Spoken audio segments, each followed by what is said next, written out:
I just got back from a marketing conference in California, and I got tons of messages on Facebook and Instagram wanting to know what I was learning and what I was, why I was out in California, things like that.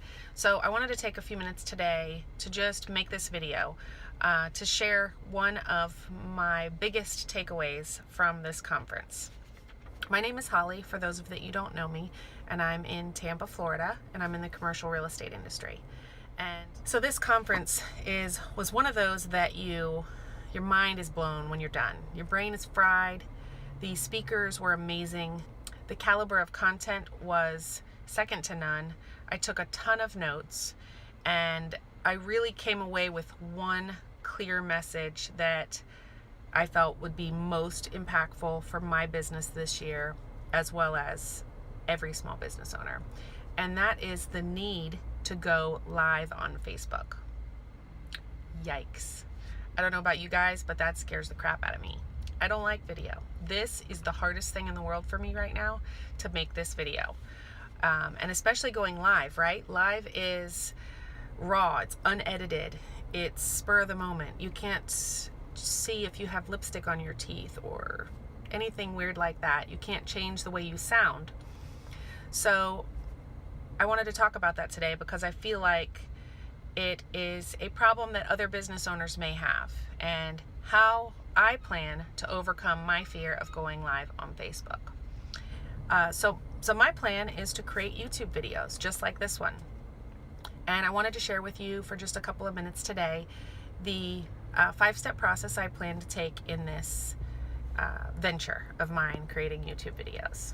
So the first step in my process is to take lots of notes and to create an outline. I've got my notes right here. I have them for reference. Basically, I created a bullet list of the things I wanted to cover to keep me on track, and it helps me to keep the flow of the content without going off on a tangent. It also helps me not look like I'm reading from a teleprompter, right? I'm sure you guys have seen those videos where you can see their eyes moving across and you can tell they're reading, and I wanted to create that one-on-one conversation with you without that. So I've got my notes. The second step in this process is to practice. Now, I wrote this outline at my office, and I had about a 30-minute drive to my next appointment. So I talked to myself in the car. Don't judge me, you know you do it too. I just started rehearsing a little bit and going through the bullet list and practicing and practicing and practicing. And that brings me to my third point, which is record. Now, I'm recording this in my car, obviously. And why did I choose my car? Well, a couple of reasons.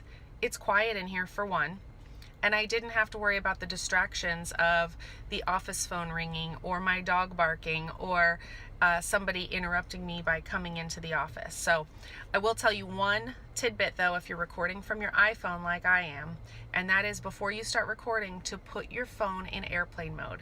And that will send any potential callers right to your voicemail, so you don't get interrupted that way either.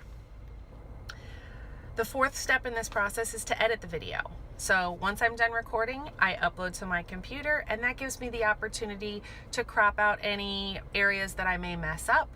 It allows me to look for dead space, or if I said I can take that out. And it also gives me the opportunity to add lower thirds at the bottom or credits at the end. Step 5 is the hardest for me. Step 1 through 4, I can roll through that, right? You can make your notes, you can record, you can even edit. I have the skill set for all that. But step 5 is to post that video and actually share it with your community. Scary. I don't know about you, but that's the scariest part. At that point, you're being judged by your peers, and it's scary. So, but if you're watching this, that means I made it through all 5 steps and survived. So I challenge you to do the same. Those are my 5 top steps, and I do have a couple of challenges for you today. The first one is, if you have a problem like this, like I do, overcoming your fear of Facebook Live, then I ask you to leave me a comment below, or even leave me another business problem. Maybe you're having trouble with marketing or social media, Instagram, hashtags, I don't know, could be anything. Leave me that below in the comments.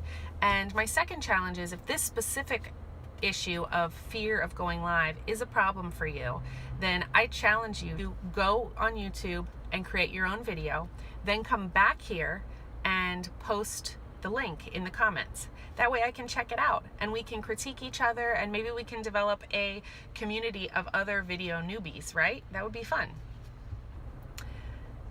The other thing I wanted to ask you is to do me a favor, is please subscribe to this channel. Now, some of you that know me already know that I am in real estate, and you may be saying, Holly, why are you making a video about making videos? Because that has nothing to do with real estate.